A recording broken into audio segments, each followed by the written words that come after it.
नमस्ते सबैजनालाई। मेरो नाम चाहिँ अन्जु सुनार। म चाहिँ अहिले 25 वर्षको भएँ। यो टेलरिङ गरेको चाहिँ मैले आजभन्दा 5 वर्ष अगाडि नै हो। र अहिले बाबु सानो छ, नानी 5 वर्षकी, बाबु 2 वर्षको छ। अब चाहिँ सुरु गरौँ भनेर चाहिँ मैले चाहिँ सानो कपडाहरू लिएर आएकी छु।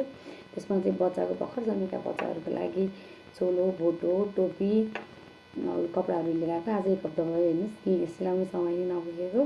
आज चाहिँ मैले पल्ल डोरी बनाएको छु। डोरी बनाएपछि यो भोटोको कपडा चाहिँ अलिअलि मिलाएर यहाँ चाहिँ भोटोको कपडा यहाँ मिलाएर यहाँ चाहिँ रेडी छ। अनि रेडी भएपछि म यहाँ निकाल्दै सिलाउँदै गरेछु।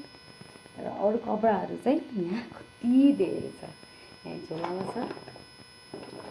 यो कपडा चाहिँ मैले सिलाएर अब लान त 1 महिनामै लाने भनेको। अब त्यस्तै भइरहेको छ कि समयले गर्दा है, सानो बच्चाहरूको छुट्टी, अनि बच्चालाई पनि हेर्नुपर्ने। अहिले चाहिँ बच्चा यसो सुतेछन्, अनि त्यसको लागि चाहिँ मैले यसो अलिक समय दिएर यसलाई सिलाउन लगाएको। साथीहरू सबैले साथसपोर्ट गरिदिनु होला है। म चाहिँ यहीँ सिलाउँछु, हजुरहरूलाई देखाउँछु। अनि फाइनल यो सिलाइसकेपछि फाइनल भयो भने म हजुरहरूलाई यसको सेट देखाउँछु। हजुरहरूलाई मन पऱ्यो भने लाइक, कमेन्ट, सेयर गरिदिनु होला, मलाई सपोर्ट गरिदिनु होला।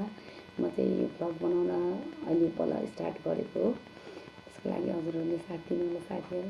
नमस्ते।